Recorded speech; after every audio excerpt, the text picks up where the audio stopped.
Strange and amazing items are discovered often, but figuring out what our ancestors were up to is pretty tough.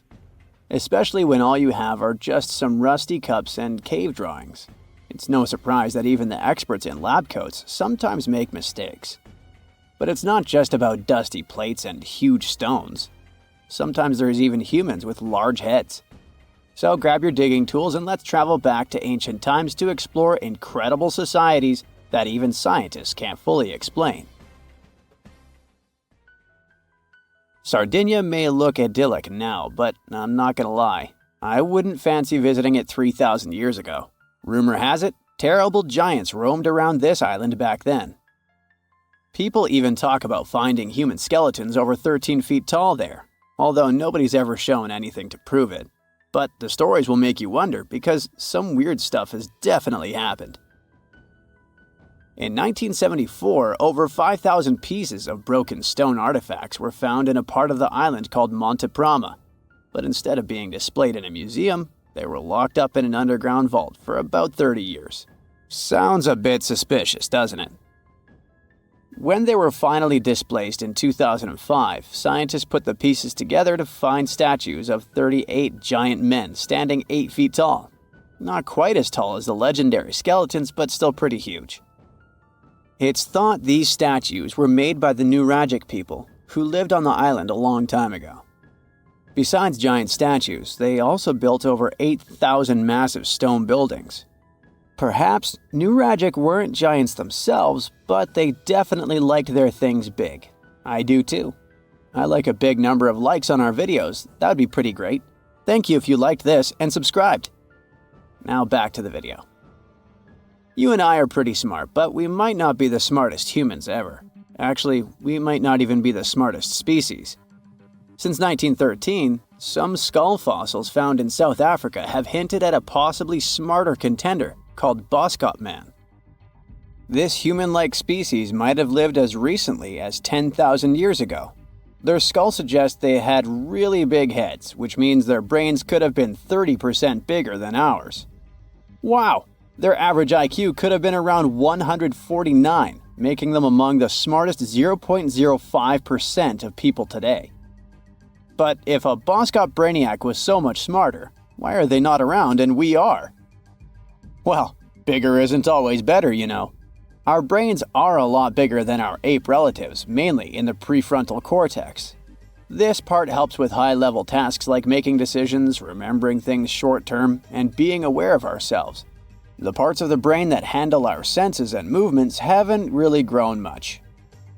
So, maybe the Boskop spent too much time dwelling on the past rather than doing practical things like hunting. But this is all just guessing. We really don't know what happened to these clever cousins of ours. Some people even argue that Boskops weren't any different from us, with the only evidence being parts of skulls. The jungle is huge.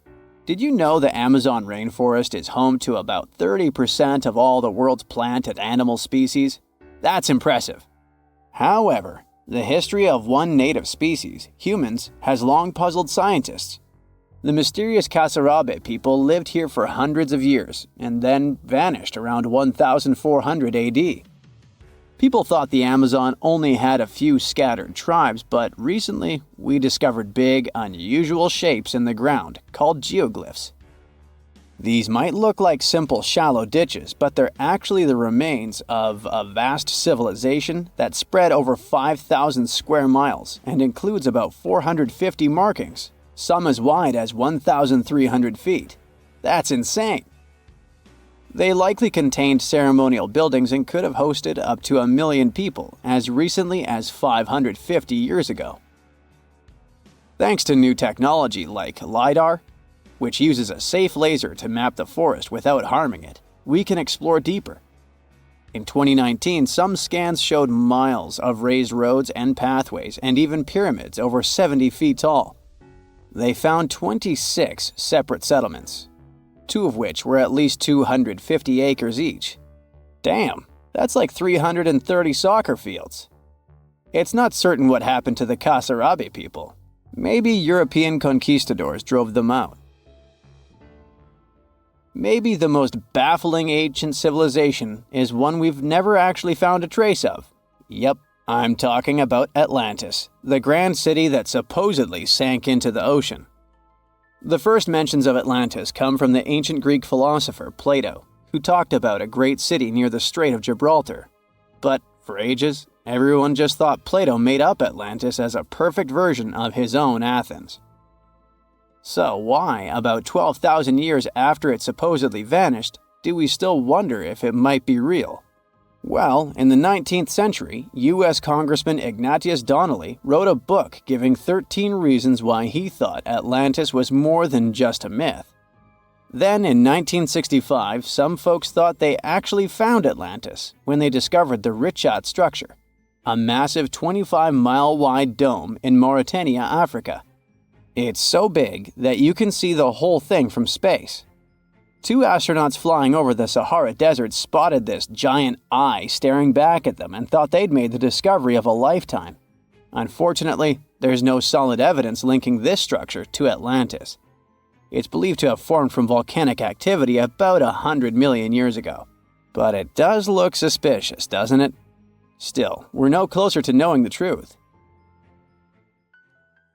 Imagine going back to about 3,300 BCE and finding yourself in South Asia. Welcome to the Harappan civilization. These people were way ahead of their time. They had cities like Harappa and Mohenjo-Daro, complete with baked brick houses, sophisticated drainage systems, and even public baths. This place might have had over 5 million people, making it one of the densest regions at the time. They also invented a system of standardized weights that was incredibly useful for traders. And trading they did. These people had connections stretching all the way to the Middle East, thanks to their great skills in metallurgy. They even had a form of ancient branding. The seals were used to stamp clay on tray goods. Despite being so advanced with a thriving urban life, there's a whole bunch of mystery shrouding their language and script. We've got bits and pieces of their writing, but no one's deciphered them yet, even with all the technology we have today.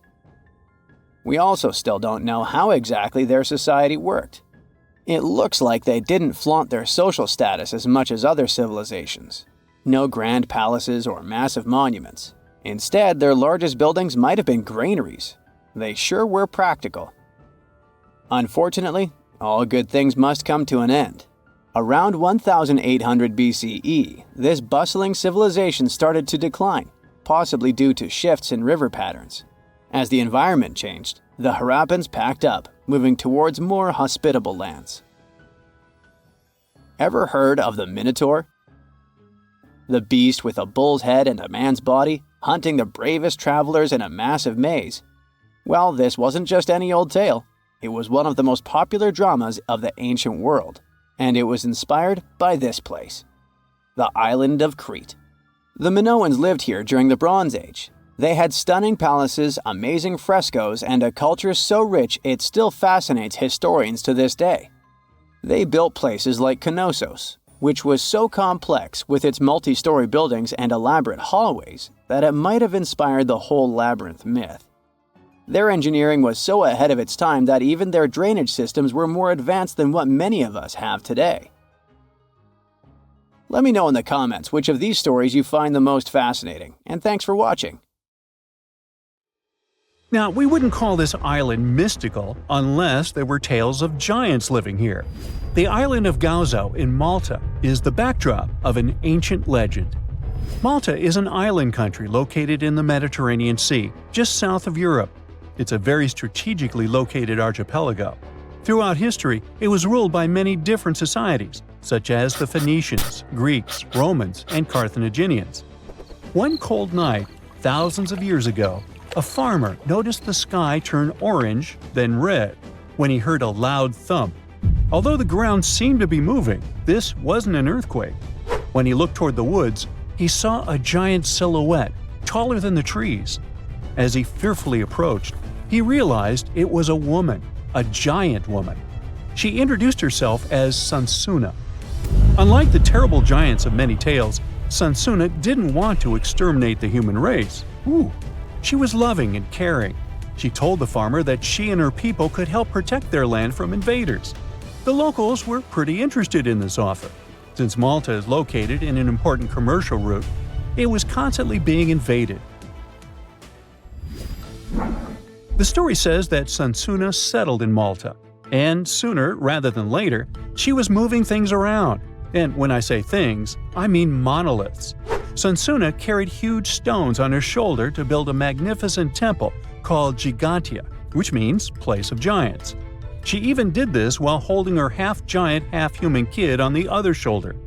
Some say Sunsuna lived exclusively on beans and honey, although others replace honey with water. The funniest bit here is that Malta is the 10th smallest country in the world, but it somehow managed to host giants. Hey, go figure. The temple looked like a giant game of Tetris, with some stones weighing as much as 20 elephants. Some of these monolithic rocks are so heavy, scholars guess it would take 50 men working together to lift just one stone. Now, as much as this is entertaining, humans never proved giants were real, so this story couldn't be true. There's a brief mention of a species of giants called the Nephilim in some ancient texts. The Nephilims would have been terrible giants that wreaked havoc on the earth and only survived until the Great Flood. But nobody ever found real proof of this species really existing on Earth, until this came along. The world of Maltese archaeology unearthed quite a few shocking things in the past years. One of them are known as the Hypogeum skulls. Hypogeum is the Greek word for underground, and this incredible site was discovered in the first decade of the 20th century. Back then, Malta's National Museum director received an important phone call. Someone had accidentally dug some impressive bones and asked him to come check it out. The Hypogeum looked like an underground city, filled with mazes and rooms that stretched along multiple floors. They were all made with similar limestones as the Maltese temples above ground. The Hypogeum was filled with important relics and artifacts. Scientists quickly understood that the Hypogeum was built as a type of final resting place for locals. So, along with skulls, they found a lot of bones and skeletons. One of these artifacts were skulls, but these weren't regular human skulls. Rather, they were of the elongated type. To make matters worse, these skulls were hidden from the public for years. People started to talk and created a bunch of theories behind it. The truth is that this discovery was a turning point for Maltese archaeology, although scientists didn't know what to do with it. Some wondered if these skulls were natural or manipulated, since they knew some cultures in the world used head binds to alter their skulls. Other scientists threw in the hypothesis of little gray people or even the legendary giants. Some say that the elongated skulls could have been sculptures that worshipped otherworldly deities. There was no way to confirm any of these theories, so the question remained: who were the builders of Malta's megalithic temples? Now let's take a look at what scientists know. The Maltese megalithic temples have been standing strong since 3500 BCE, which is even older than the pyramids of Egypt. The main dilemma here is that these temples were built even before we invented writing, yet they required advanced technological skills to exist. The Gigantia Temple seems too absurd to have been built by humans. The South Temple has a corridor with 4 oval rooms on the sides, looking like a big shamrock leaf. In one of these rooms, scientists found altars decorated with spiral patterns. It looked like an altar of some sort, indicating early Maltese people used them for ritualistic purposes. The North Temple is similar but smaller, with a very low entrance that makes people crouch down to get inside. You get it? You need to bow down to their deities in order to get into this sacred place. I mean, one can't help but wonder about the secret reasons these ancient builders had to build such a huge temple. I'm thinking they probably cast one of Daenerys' dragons to move the monoliths around. Yeah, I'm joking here. But hey, remember the entrance to King's Landing? Yup, the series used the Medina Gates in Malta as the exterior of King's Landing during Episode 3 of Season 1. Anyways, back to the giants. The ritualistic theory of the whole thing won a few points when archaeologists uncovered these mysterious figures. They're popularly known as fat ladies. These tiny statues have round bodies and faces that show how much they enjoyed life.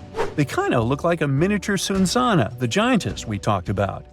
Scientists believe these were statues that celebrated well-being and prosperity. It does prove that the people of the time had advanced craftsmanship skills, and they were pretty intentional with their constructions and art manifestations. One of these statues is known as the Sleeping Lady. This Neolithic piece of art depicts the figure of a large woman lying on her side sleeping. After studying it deeper, scientists guessed this statue was meant to represent the Great Reaper.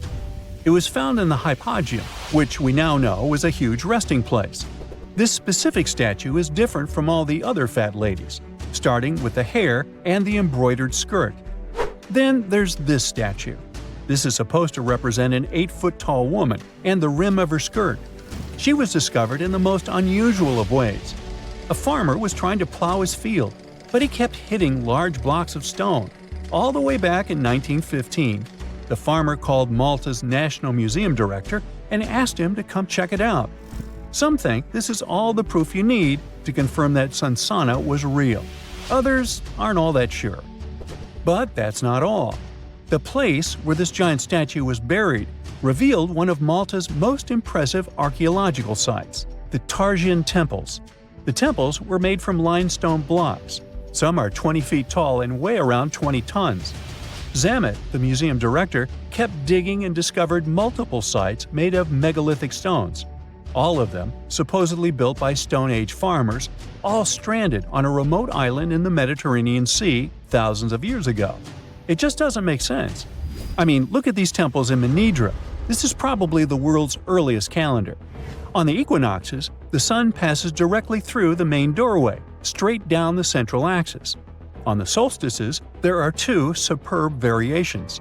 During the summer solstice, the rays fall on the edge of the megalith to the left of the doorway, and during the winter, the rays fall to the right side of the doorway.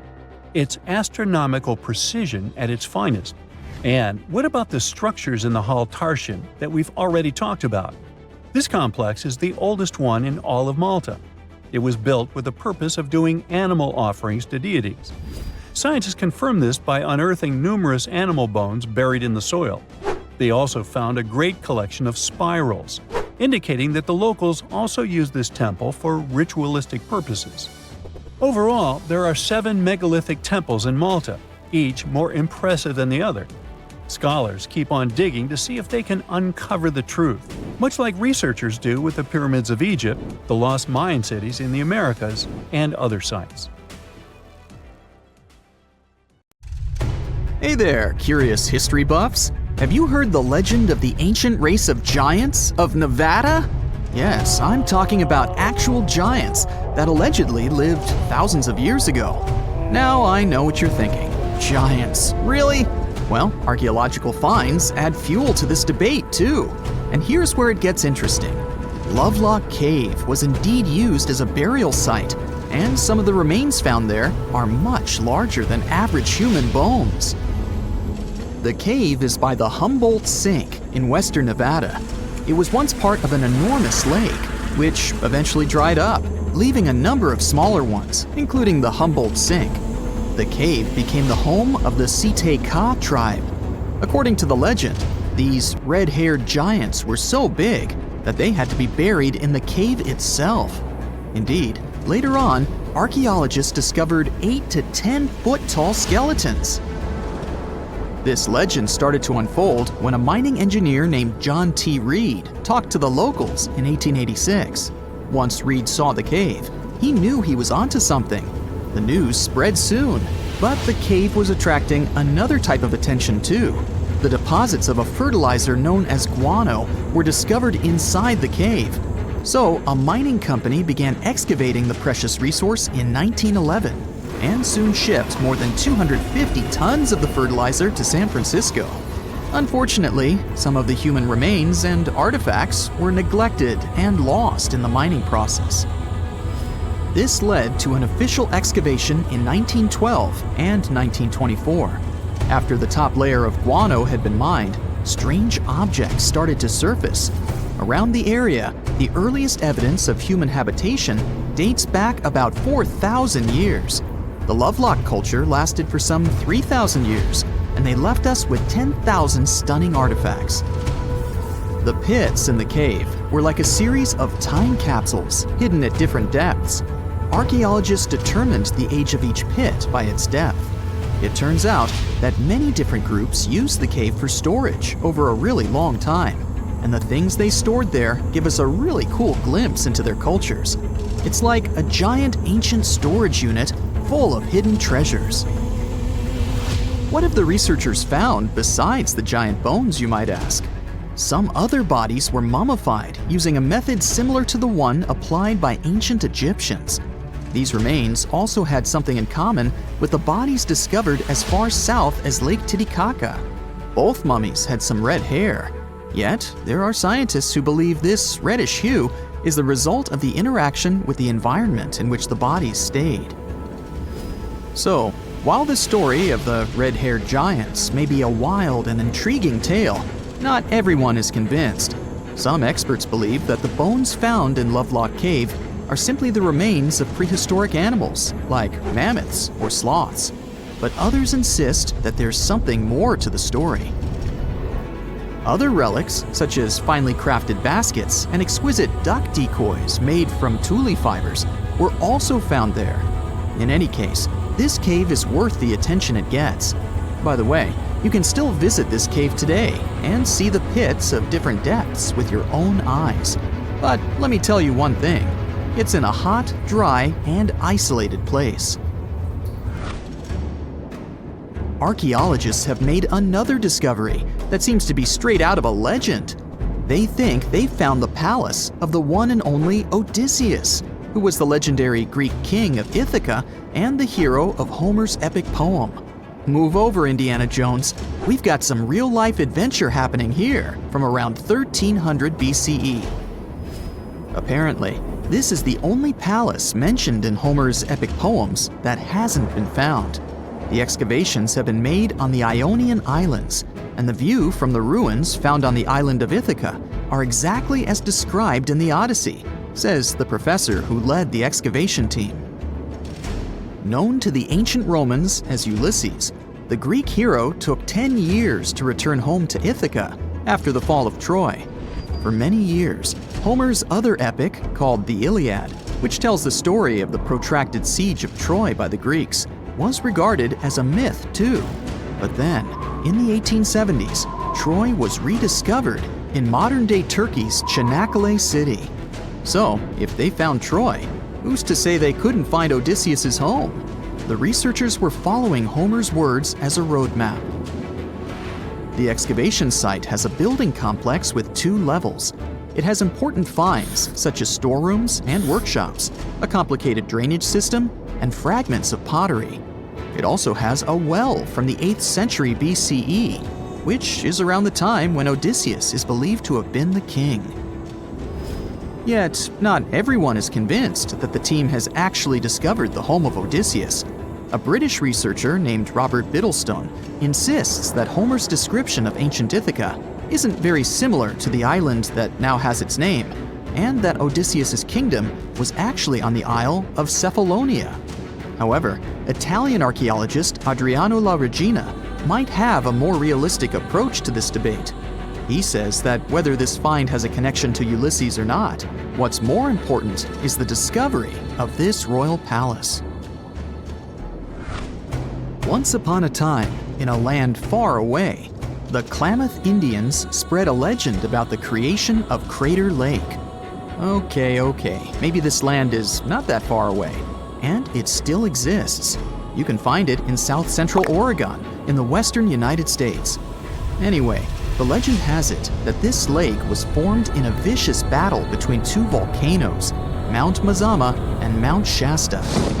Then the spirits of Earth and the Sky, which are Lao, who ruled the below world, and Skell, the chief of the above world, joined the fight.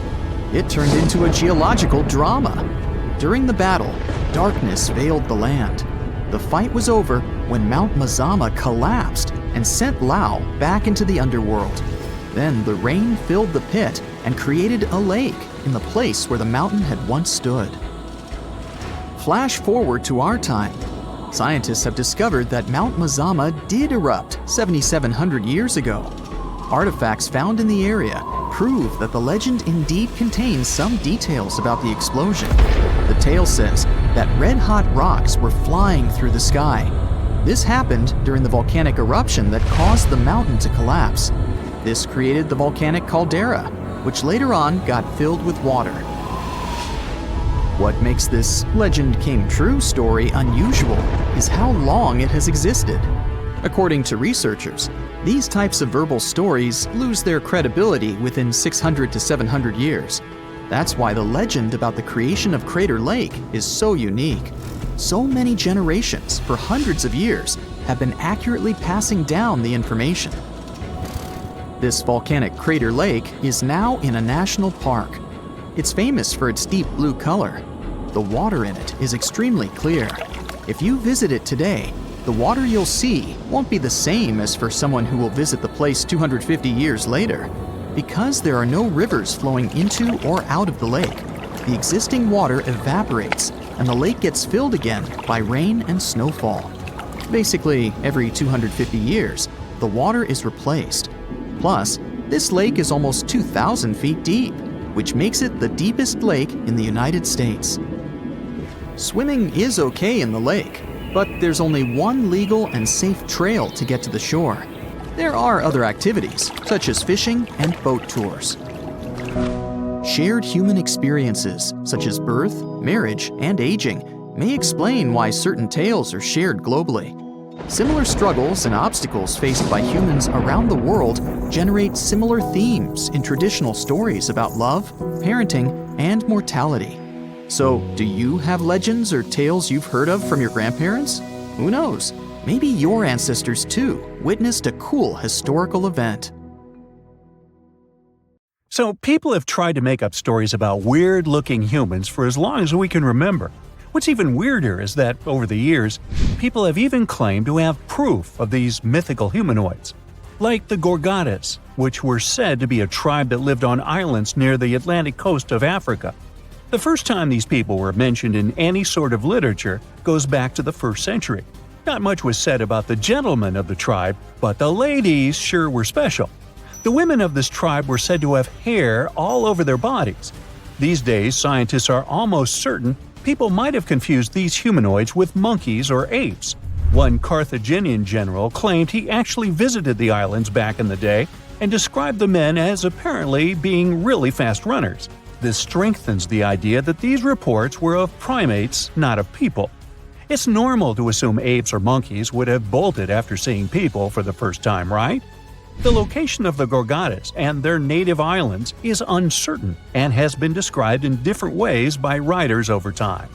Pliny the Elder, a Roman scholar from the 1st century, wrote about another strange tribe. These people were called the Astami.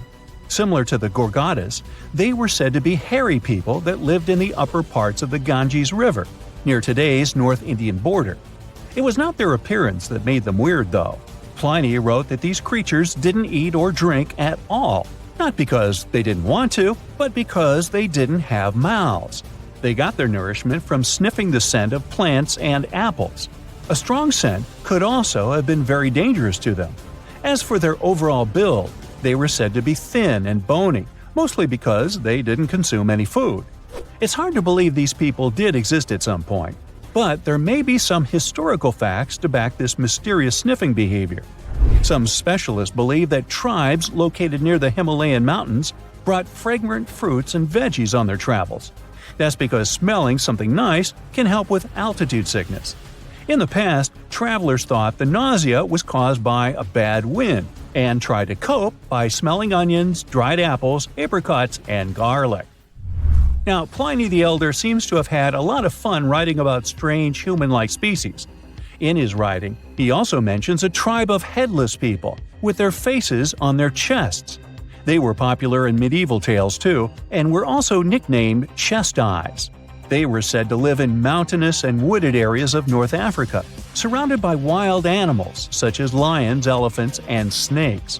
Herodotus, the Greek writer from the 5th century BCE, also mentions these people in his story, but since he is known as both the father of history and the father of lies, I wouldn't be so quick to believe his stories. As with many other myths surrounding mythical creatures, there is some truth to these descriptions. People that travel through the desert, like the Tuareg people, traditionally wear clothing that covers them completely, with spaces in the fabric just for their eyes and nose. It's because of this tradition where they believe it protects them from spirits while they're crossing the desert. It's no wonder these outfits might have misled the ancient writers into thinking these people were headless. This next mythical group was like the basset hounds of people, not because they had a good sense of smell or because they snored on the couch the whole day, but because they had ears so long they could cover their entire bodies at night. They were called the Panati and were said to be a tribe of giant-eared people from some unknown cold islands. They slept inside their big ears, and some said they could even help these people fly. Then there are the stories about weird monopods. You might have already guessed what those look like. The monopods were creatures in ancient mythology that had just one big foot. The word monopod translates to 1 foot in Greek. They were also called sciopod, which means shadow foot. That's because, according to some accounts, these people had feet so large they could use them as umbrellas to help them hide from the sun. They would simply lay on their backs with their foot up in case they were ever caught in the scorching heat. Never mind about the foot burn. They were first mentioned in a play in 414 BCE. Others wrote about traveler stories encountering monopods in India, and they described these people as having 1 leg, but one they could easily leap with to get around. No list of strange, human-like creatures would be complete without mermaids. They're described as mythical beings who live in the sea and are usually depicted as having a woman's upper body and a fish's tail below the waist. In different cultures, the mermaid represents either life and fertility or danger and destruction. The earliest known mermaid legend dates back to around 1000 BCE. In this story, the spirit, Atargatis, wanted to live in the sea, but her peers would not allow her to give up on her beautiful features. So they opted for that half-human, half-fish appearance. There are also folktales of mermaids in early Britain, but with no illustrations attached. In sailor tales, the mermaids can symbolize both luck and tragedy.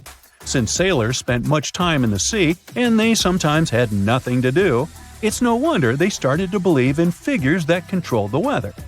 Mermaids were seen as both attractive and dangerous, like the sea itself, reflecting the unpredictable and thrilling nature of water. We have no proof that mermaids exist today, but some people did their best to manufacture evidence over the years. Ever heard of the Fiji mermaid? It was a made-up creature introduced by American showman P.T. Barnum back in the 1840s. It was presented in New York, Boston, and London and gathered a lot of attention from the public. It was not the only one of its kind, and the weird thing is these fake mermaids weren't even pretty. Some of them were made by attaching fishtails to ape or monkey bones. The Dominican Republic has its own mysterious human-like mythological creature. This story tells of a woman who lives in the woods, described as having long, dark hair. But here comes the catch. She's said to have backward feet. Despite being quite short, her features are described as being extremely beautiful, especially her eyes. Her name is La Ciguapa. She's thought to be a nocturnal creature, and you can't predict her movements based on her footprints, because of the way her feet are positioned. It's also thought that to catch sight of her, you'll need to go looking for her at night, but only when there's a full moon. There's always a catch. And you'll also need a dog to help. There are many variations of her story, though. Other tales speak of a shy creature that runs away at the mere sight of humans. She's known to sleep in trees and feed on fish and fruit. Now, you'll mostly hear about dwarves in Norse mythology. In many Northern European tales, dwarves are described as being physically smaller than most people, but also as the best of blacksmiths. They were responsible for manufacturing powerful tools that helped many heroes in their quest. Some dwarves also possessed shape-shifting abilities. They frequently took on the appearance of inanimate items like needles, as well as creatures like fish and otters. These dwarf stories may have some historical facts to back them up, too. Back in the Bronze Age, miners located in southern Europe slowly ran out of tin, a material needed to make bronze. As they went searching for more supplies, they moved northwest, where more tin was available. These miners were shorter than most northern Europeans, and their features included darker skin and bushier hair and beards. To top it all off, they had way better knowledge of metals and how to mine and use them to make necessary tools. It's no wonder that they might have really impressed the guests to the point they believed those miners were magic. It's the first day of your long-awaited trip to the Amazon forest. You flew all the way to South America. More specifically, you landed in the city of Manaus. It's the heart of the Brazilian Amazon. So far, you've traveled by air, car, and now water. You are on a tiny boat, moving through the dark waters of the Amazon River. Yes, the river is also called the Amazon. And just FYI, it's the second longest river in the world. It loses only to the Nile River in Egypt. The Amazon sprawls for an impressive 2,700 square miles, beginning in Peru and ending only when it meets the Atlantic Ocean off the coast of Brazil. To get a closer look at the forest, you decide to start by exploring it by boat. First up, you watch some piranha fishing. You can even try to catch one yourself if you like. As you may know, piranhas are carnivorous fish that inhabit the Amazon River, so it might not be your best option to go swimming in these waters. One of the most emblematic species of alligators present in the Amazon River basin is the broad-snouted caiman. It looks pretty much like a regular alligator, except for the fact that it has a yellow chin. Your guide leaves the boat and searches the water to show you a caiman up close. He also tells you of another legendary creature that lives in the dark waters of the river, the pink dolphin. Lucky you get to witness a family of pink dolphins showing their fins near your boat. They look magical from the place where you're sitting. You've probably never known dolphins can be pink, huh? After a few mesmerizing moments, you discover that the dolphin's pink color is nothing but an illusion. The animals are originally pinkish-gray, but due to the brown colors of the Amazon River, they look vivid pink when you stare at them from above. Your guide tells you that the pink dolphin is a central character of Brazilian folklore. Locals believe that the pink dolphins can turn into humans and wander off into towns at night. You get off your boat near one of the entrances to the forest. Now you're going to continue your trip on foot. Your guide says that you are venturing into very dangerous terrain. The Amazon is home to some of the creepiest species of wildlife on the globe. But don't worry, we'll get to see a lot of them today. You've come prepared, of course. Bug spray, a raincoat, and your sharp eyes. Inside the jungle, you need to be alert at all times. You may have heard legends of the anaconda, a snake that can swallow animals as big as a cow in one go. Sorry to break it to you, but those are not just legends.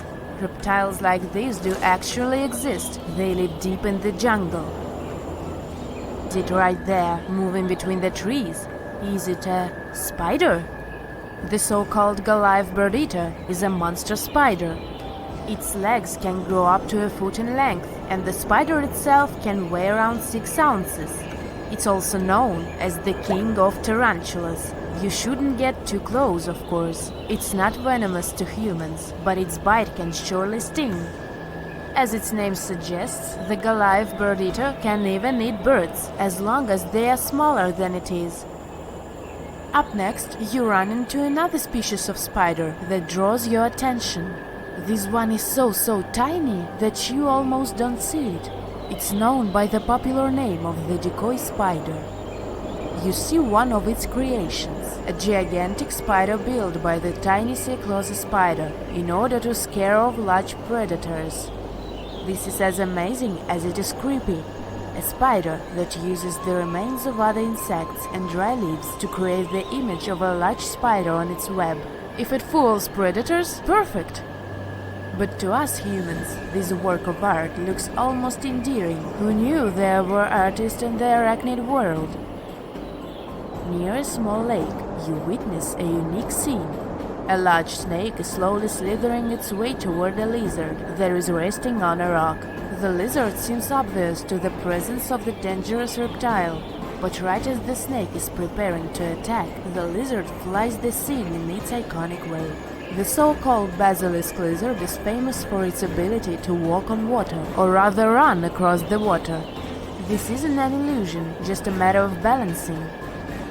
The small lizard moves its legs on top of the water very fast, while its long tail serves as a counterweight. I wish I could do that.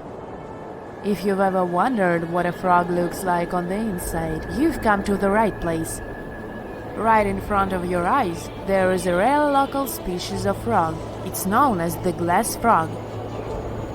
This species of amphibian has a type of transparent skin that is completely see-through. In other words, you can see the frog's interior with astounding clarity. It's as if you had X-ray vision.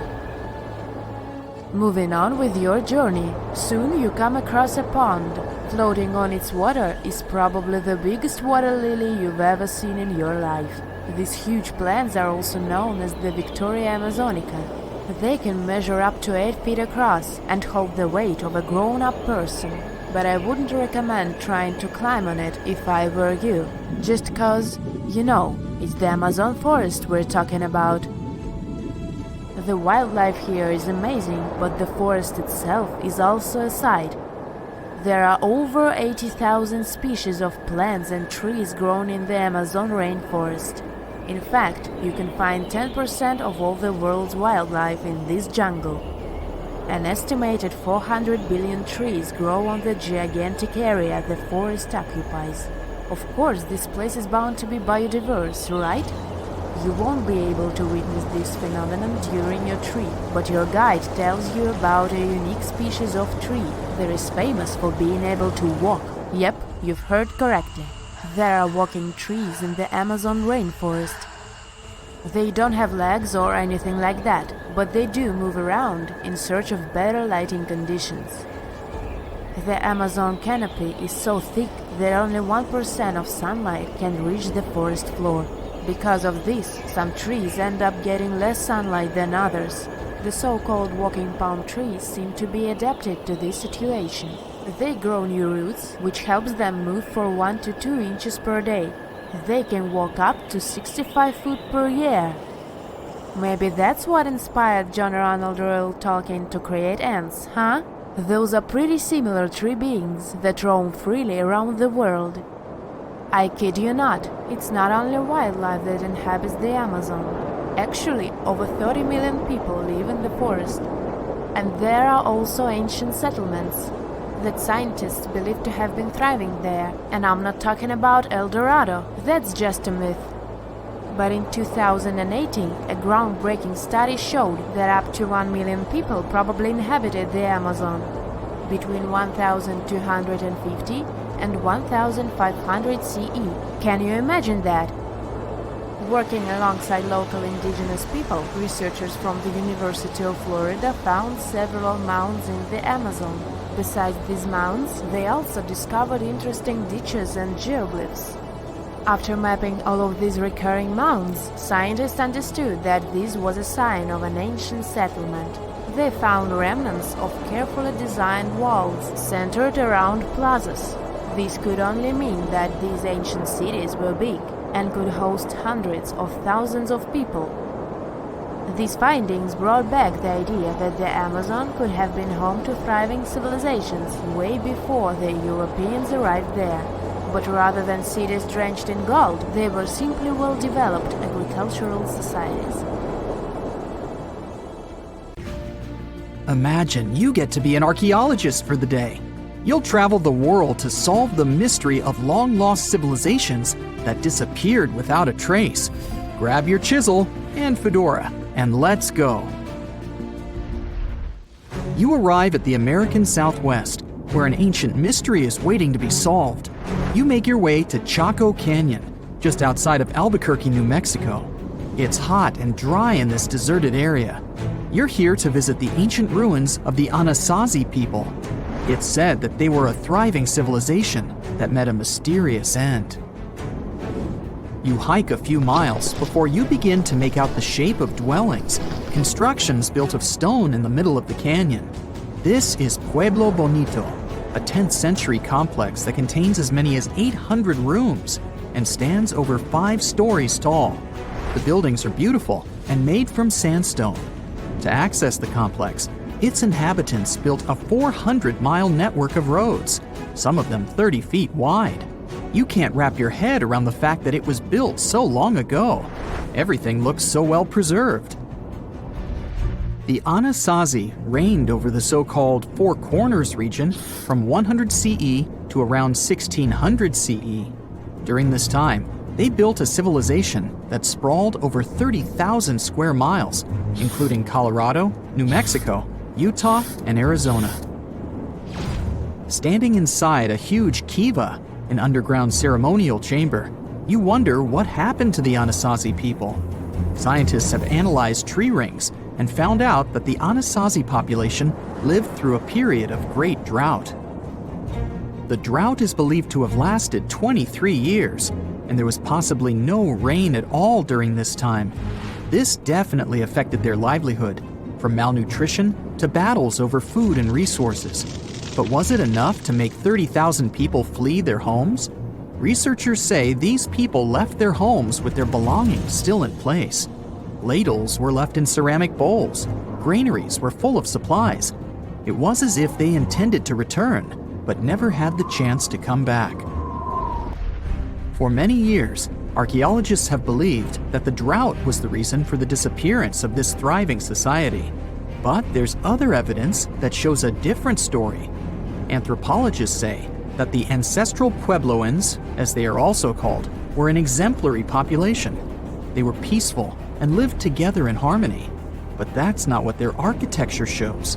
They isolated themselves from the rest of the world by building their settlements so high on top of cliffs. And they built walls and other security structures in order to protect themselves. What were they so afraid of?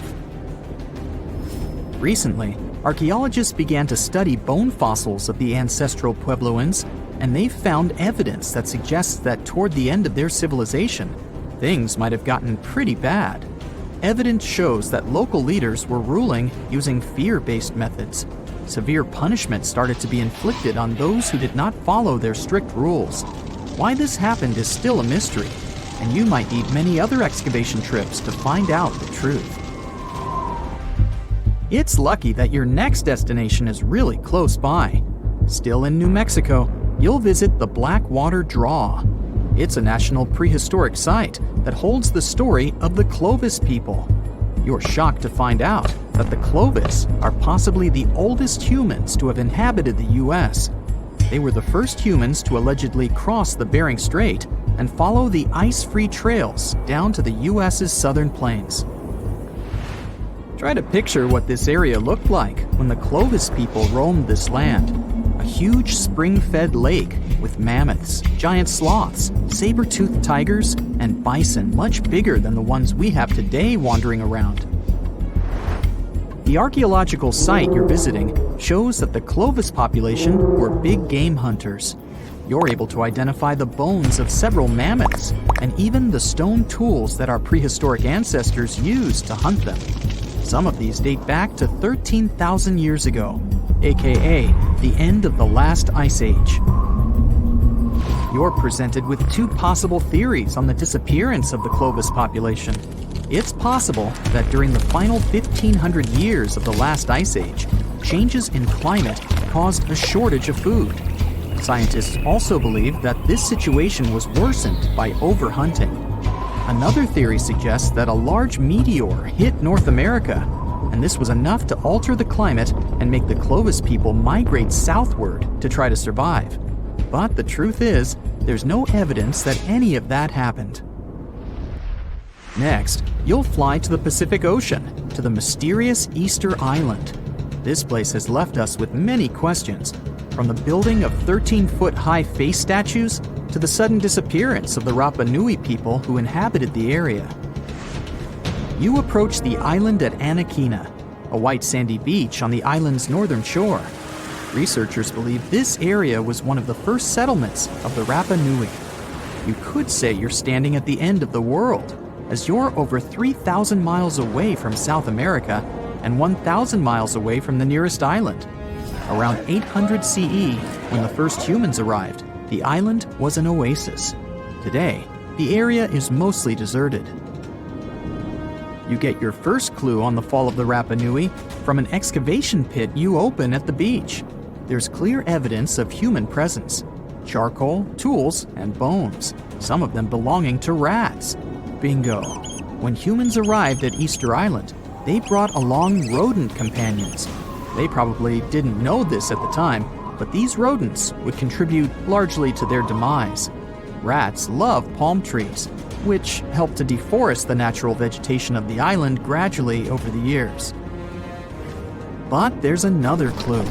Looking into genetic data, you discover that South Americans came into contact with the Rapa Nui around 1722.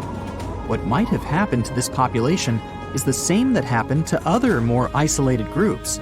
The contact with foreign groups brought about diseases that possibly led to the end of the Rapa Nui. To finish off your trip, you're headed to Cambodia. The country was once home to the great Khmer Empire from the 9th century CE to the 15th century CE. The ruins of this place are magnificent. Your main excavation site is the Plains of Angkor, built alongside the Mekong River. This huge site was the most important Khmer city at the time. Just FYI, Angkor actually means capital city in the Khmer language. The Khmer were able to build a huge network of roads connecting Angkor with the rest of the empire. And it's believed that up to 1 million people were spread throughout the Khmer Empire at its peak days. It was the largest pre-industrial city in the entire world. It's comparable in size to modern-day Los Angeles, just so you can get an idea. The Khmers were also master builders and engineers. They managed to build a complex irrigation system that helped their rice farming through the centuries. And to connect their cities, they built almost 500 miles of intricate highways and bridges. Oh, and not to mention the complex architecture of their religious buildings, such as Angkor Wat, one of today's most visited tourist sites in Cambodia. It took over 30 years to build, and it spreads over almost 500 acres. Back in the day, its towers were probably decorated with gold, but today, the site is a maze of vine-covered temples. Like your fellow researchers that came here before you, you're unsure of what caused this civilization to be wiped off the map. One possible guess has to do with the climate in the region. Strong monsoons might have caused massive floods and severe damage to the infrastructure, especially to the water system the Khmer people heavily relied on to survive. But another reason could have been regional conflict and immigration. Toward the end of the 15th century, the empire started to decline in numbers, and this could have weakened its strong power. You might not go home with many answers, but you've certainly learned a lot, huh? You're walking down the street. You see a strange-looking antique shop called Ageless Trinkets of Mr. Bright. You're curious, so you enter there. You take a look at all the weird stuff. Suddenly, an old folded parchment paper catches your attention. It's a world map, but something's off with it. Instead of showing the countries as you know them, it shows the locations of 4 mythical lost worlds and civilizations. Mr. Bright, the shop owner, comes next to you after realizing your shock. This map won't let you find these places or anything, but I can explain to you the legends behind them if you want, he says. Let me begin with Atlantis. You might know it as Aquaman's underwater kingdom, but Atlantis, the fictional island, was actually first introduced in 2 of Plato's works. According to him, Atlantis was a highly advanced civilization that existed about 9,000 years before his own time, and its story had been passed down by poets, authors, and others. He wrote about Atlantis and its citizens to give a moral lesson and to teach about the dangers of arrogance, as well as the eventual downfall of those who are after too much power. In his dialogues, Plato stated that Atlantis was a great and powerful empire that was respected in all parts of the world. It was founded by beings who were half deities and half human, and became a great naval power after a while. Being an island filled with gold, silver, and other precious metals certainly helped their case.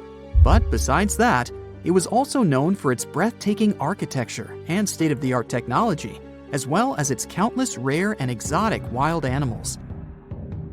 Atlanteans were proud of their great achievements and the perfection of their civilization, but their excessive pride was going to bring their downfall.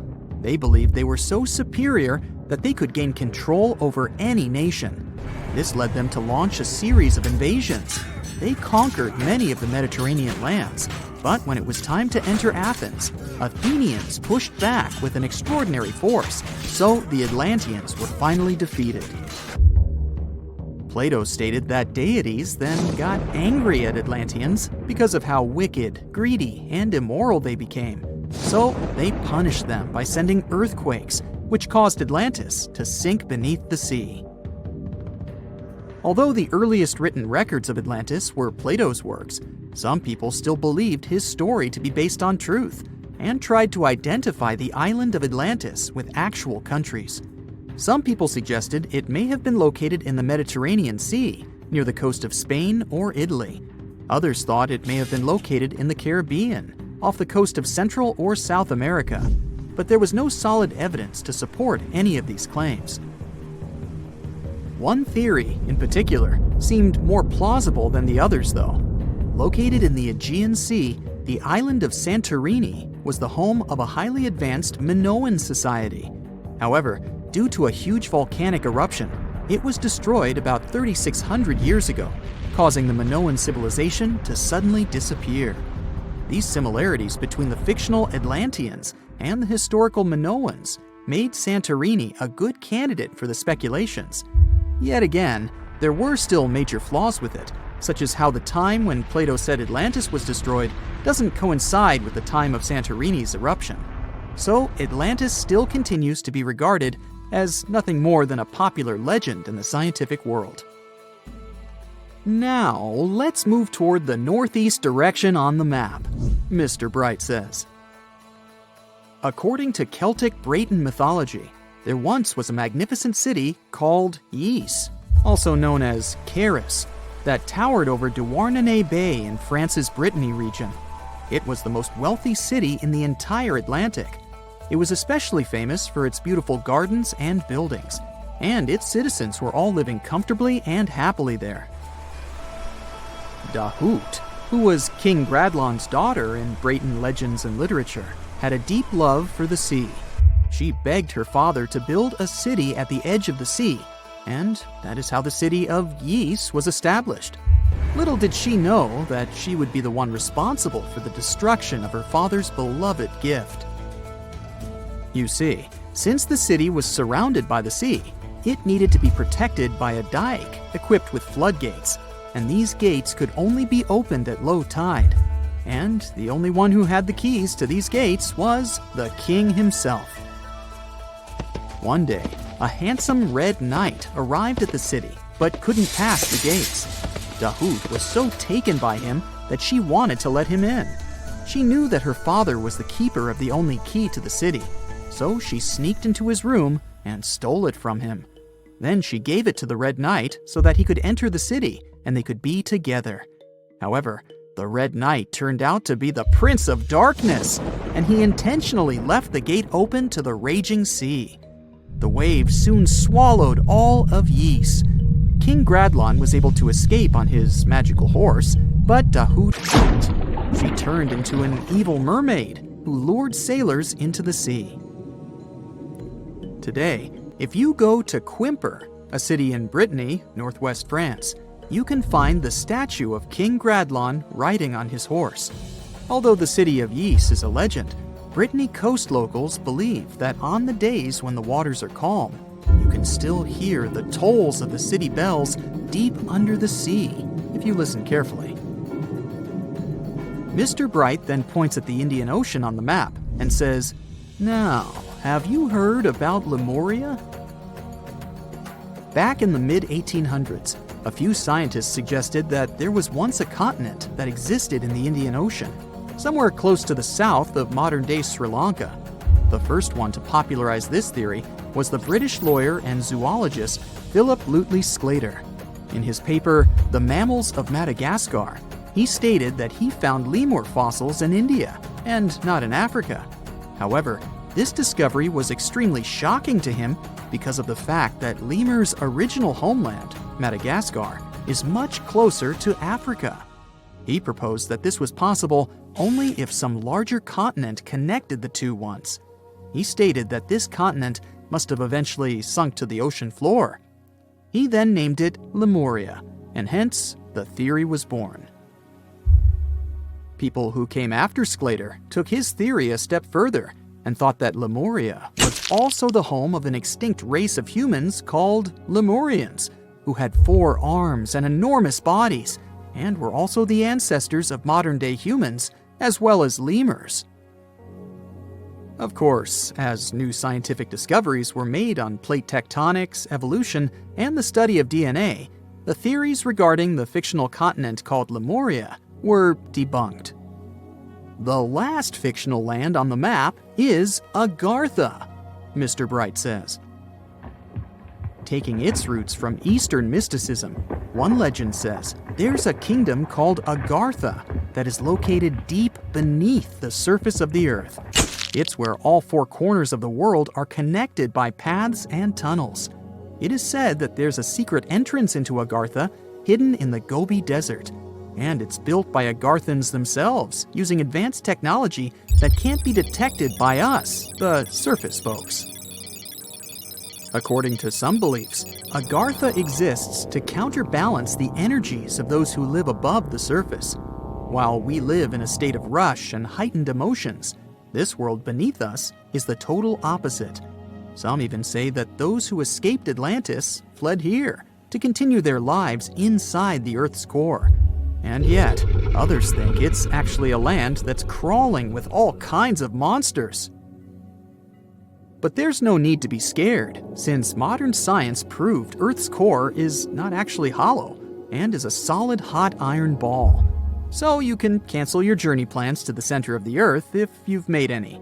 Thanks, Mr. Bright. At some point in its long and very interesting history, our dear planet Earth was sort of snoozing, just doing its planetary thing, spinning around the sun. And then, bam, life starts getting fancy. Plants and animals start strutting their stuff, showing off their complexity. Fast forward a bit, about 65 million years ago to be exact, and a cosmic disaster strikes, or at least that's what we presume. An asteroid probably smashed into Earth, wiping out the dinosaurs and other big animals. We can't pinpoint specifics about the asteroid, but we do know that it was extremely large and it crashed into our precious planet, creating a dusty mess that settled everywhere. You can still find remnants of that dust layer in sedimentary rocks today. If you dig beneath it, you'll uncover a whole bunch of fossils. These prehistoric creatures were living it up before the asteroid crashed the party. Think of it as the planet going on a cleaning spree, leaving a bunch of empty spaces waiting to be filled. And guess who took the opportunity? Mammals! These furry little critters were the ones to rise to fame. But why is it that this disaster became such a great opportunity for mammals? It's pretty simple, actually. With no big bullies around, they grew, multiplied, and had a population expanse. All kinds of mammals joined to fill in the blanks. Primates, rodents, basically, the whole furry gang. We're talking about placental mammals, marsupials, and even egg-laying mammals, adding some serious variety to the mix. We like to think of primates as our closest relatives here on Earth. What's their story? Well, around 63 million years ago, just a couple of million years after the dinosaurs' final dance, the primates decided it was time for a family reunion. They split into 2 groups, the dry-nosed primates, who became the cool monkeys and apes we know today, and the wet-nosed primates, who went off to become lemurs and aye-ayes, hey-hays. The fun didn't stop there. About 58 million years ago, the dry-nosed primates began their own little mission. One special guest called the tarsier, arrived on the scene, featuring big eyes that were perfect for late-night shenanigans. This tarsier took a different path from its primate relatives, embracing its unique niche and evolving separately.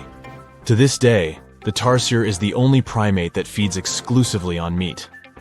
These little guys have a taste for insects, small birds, rodents, and even lizards. But that's not all that makes them unique. Their eyes are twice the size of their brains. Also, their heads can do a full 180-degree spin, just like an owl. Because of their features, the tarsiers are the true kings and queens of the night. With their superpower of ultrasonic tracking, they can spot their prey instantly. Plus, their legs and feet are like springs ready to launch them into action. They've got this special ankle bone called the tarsus, which gives them those epic leaping skills. Hence the name, if you were wondering. But let's leave these little critters to rest and get back to our story, shall we? About 55 million years ago, the Earth cranked up the heat, literally. This sudden hot pod was a bit too much for many deep ocean dwellers and plants to handle, and they bid their farewells. But hey, every goodbye is an opportunity for something new, right? The oceanic mammals known as cetaceans saw their chance and took it. They splashed into those empty niches, becoming the rulers of the sea. In this category of creatures, you can find the blue whale and the dolphin. A special primate guest made an appearance around 47 million years ago. Scientists now affectionately call the fossil of such a creature Ida. This little wonder caused quite a stir, initially hailed as the missing link in human evolution. But here's the hilarious part.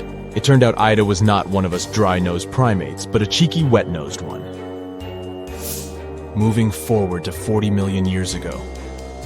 This is when another big event happened in the primate world.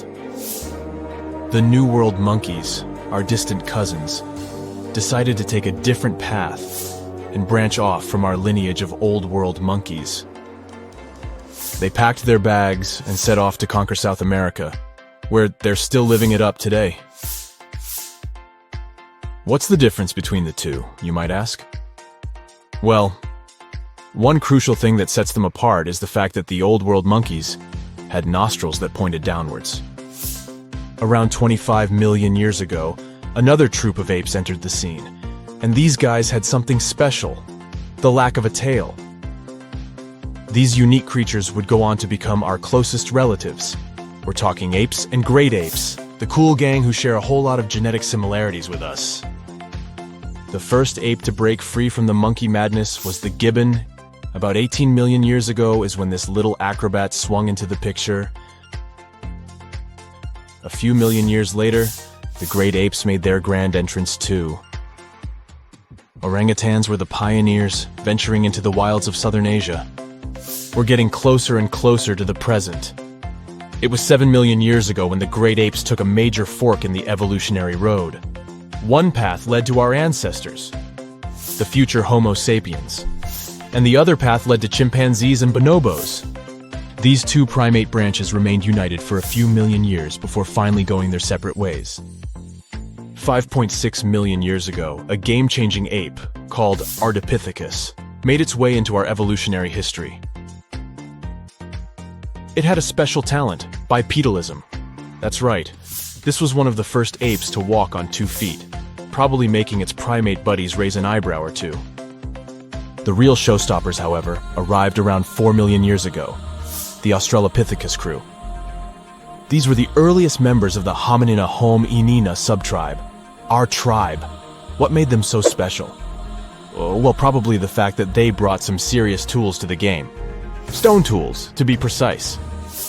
It seems that at some point in their evolution, these clever primates started using stones to make their lives easier. Now here comes a crucial turning point in our story. About 2 million years ago, our ancestors faced a food shortage. Survival of the fittest was the name of the game, and 2 strategies emerged. Group 1 went for stronger jaws, allowing them to chomp on tough foods like nuts. Group 2 had a different idea. They opted for weaker jaws, but bigger brains. They wanted access to a wider range of food options. Obviously, the bigger-brained group took the prize. And here's where our gang comes into play. around 2.5 million years ago. A type of primate also known as handyman made its mark on history. These clever beings had larger brains and knew how to put those neurons to good use. About 1.9 million years ago, a new star emerged, Homo erectus. These creatures not only walked upright, but also had brains that were almost twice the size of the handyman's. They took the world by surprise, becoming the first of our direct ancestors to venture out of the African continent. They even knew how to tame fire. Approximately 700,000 years ago, the world witnessed a culinary revolution. The earliest evidence of cooking appeared. And around 500,000 years ago, our ancestors decided it was time to become a bit more fashionable, donning the first evidence of clothing. Our very own species came to be just 300,000 years ago. Told you we were late to the party. But the world was never the same after the appearance of Homo sapiens, the anatomically modern humans. Alongside our other relatives, we emerged, ready to conquer the world with our innovative minds and complex societies. The exact path of our evolution remains a bit of a mystery. But what we do know for sure is that Neanderthals joined the party around at some point too. As Homo sapiens flourished, so did our capacity for language. Modern speech is believed to have emerged almost hand in hand with our species. We started expressing ourselves, sharing stories, and shaping the world with our words. So, there you have it. It took 13.8 billion years of cosmic history for humans to make their entrance. Think about it. 99.998% of the time since the Big Bang, we weren't even around. Our species, Homo sapiens, is the toddler of the Earth's family, existing for just the tiniest fraction of the universe's timeline. Yet, in this blink of an eye, we've managed to unravel the entire story that led to our existence. The story won't end with us. It's an ongoing saga, still being written with every passing moment. Now, let's assume that another species, whether humanoid or dolphin-like, could have existed millions of years ago. How do we find their traces? There was a Doctor Who episode about a non-human industrial civilization on Earth that existed long before us. These reptiles, called Silurians, were forced deep underground by a catastrophic rise of temperatures on Earth, and there they thrived for centuries. That inspired scientists to create the so-called Silurian hypothesis. If there was an advanced civilization before us, we should find their traces somewhere. Well, let's try. Climatologist Gavin Schmidt and astrophysicist Adam Frank decided to dive into this themselves. Like us, any technologically advanced civilization would be hungry for energy, so they looked for global effects that would leave a widespread mark. For example, hints of large-scale industrial processes, like plants and factories, and their leftovers. Then comes the question of how long these civilizations would last. If they existed for a long time, we should look for long-lasting signs, like residues from burning fossil fuels, mass extinctions, synthetic chemicals not found in nature, and even traces of nuclear fission. Basically, we should search for the same kinds of things that humans are currently leaving behind as evidence of our activities. Unfortunately, this evidence isn't that easy to find. Let's imagine an unsettling scenario if humanity suddenly disappeared. Even though it seems like we've left a lot of changes on our planet, the future civilization millions of years from now would struggle to find any remnants of our existence. Why? Well, our planet has existed for 4.5 billion years. Complex life on Earth has existed for more than 400 million years. Compared to that, our industrial period only lasted around 300 years, and we haven't left any significant traces. Our record of Earth's history is full of gaps, especially the further back you look. The fossil record captures only some things, being very selective and incomplete. On average, one fossil emerges every 10,000 years, and dinosaur footprints are even rarer. Mountains rise, oceans change, and plate tectonics can easily wipe out evidence of entire civilizations. After a couple of million years, chances are any physical signs of a civilization would disappear. In order to find at least something, we have to look for things like odd sediment patterns or unusual isotopic ratios. Also, fossils mostly form in water, leaving us in the dark about creatures on land or in the jungles. So even if there was a technologically advanced society millions of years in the past, and even if they were far more advanced than us, we might struggle to find any clues of its existence. Frank and Schmidt try to understand how we could ever hope to spot signs of them. Discovering actual cities would be the ultimate proof of a Silurian-style civilization on Earth. But Adam Frank isn't too optimistic. Even now, our cities cover less than 3% of the surface, making it easy to miss ancient city ruins. Whether a city survives over tens of millions of years depends on whether the land around it is sinking, getting locked into a rock, or rising, getting worn away by rain and wind. So, places like the French Quarter in New Orleans might have a better shot of making it into the geologic record than, say, Haight-Ashbury in San Francisco. When it comes to finding artifacts, the odds are pretty slim as well. No prehistoric iPhone would survive millions of years, fancy glass or not.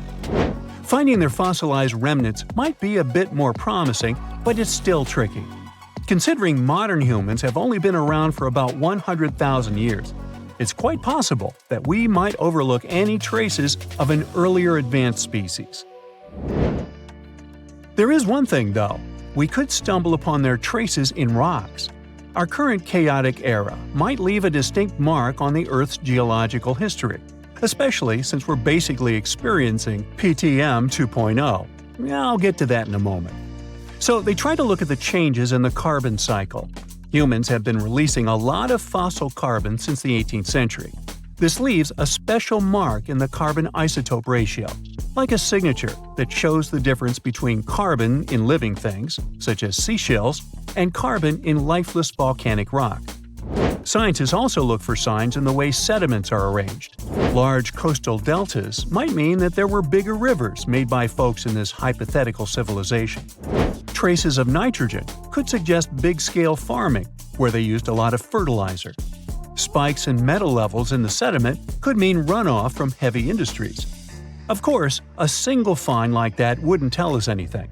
Schmidt says the key is to look for multiple signs together. Without clear artifacts, the uniqueness of an event might show in various clues rather than a set of changes linked to a single cause.